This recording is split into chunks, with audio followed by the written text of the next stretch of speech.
көлбәм.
İkisinden sakahının dönen bu sirgezi verip kıl ünkü o hacı ki sultan olan oktağa şu bir sahanın ulahan konkursta terilecektir. Onun bulana bir beyabet nehecek bitiger. Bu olan konu onunla o hayı bilgin bege hamay kitin bu prospekt durar sakalı tılı öyle biteceğin onun o hayga ayakağa çölbelerinden o hay konkursun ter yapıtın bağlar cevap. Ol konkurs bu olaq çubuğata şöydük öyden gülden istin. Eti setinli sübbe 5 günütten aksanlı 5 günütten saka serin ötüren olan kadikada da bildirili bita ona folklorunda görünürge elbaq konkursta kırıqtehire buluqtaqtan elektriğinden uluslarından den onu bege bulutları tecrübeli hammarammat o hay konkursun tölbelerinin mitarıgındır.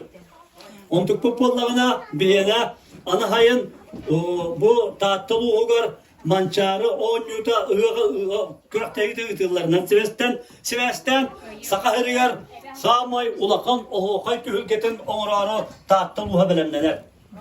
Ol kurduk. 3 günün o hay yıtıldığı gel. Ondan Samay ulakanlara Sakahırın Samay ar tarkan o hay jitekelen tatlığa o hay tılın eterdiyen. Onu da hanan Sakahırın bir Samay bastın o hay jita. Ama o hay tilliyaktardiyen. Onunla üsühünen tatlılı o hay hayanda mançara oynuyor uyuyor bu bırakın yeri hizyektardiyyen. Onda bihige joqsoğanlar kıravuz kılap bütün killerin onda belemlere tarihe bak bolan kiren ola hoqayka kıptıspık keydiyen bağana alaqpın. Ona Sivas'tan mit bihige bu o semen olan qoğudağını hoqayga dağını tatlıluğun joqsoğan neylegi olaqını aattata alcar. Ağayak suluştata Respublikaga 36 ulus gelen tühünçenen ki olan qoğa kıttırıp bolağına bihige joqsoğan olan qoğudlara 3 yılı bu soğuruşu bastabıpпыт. Ondan o hayga kissemet bu yıl 2 obut Sakahırın o hayın ütölak etçiti oldu da ona hevesten yörünmü kötönmüt oskolumut oğulları emi hüddağı şeydi kıttallar bilgin bu Paşa Karaydana ve Simona Makarova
Thank you.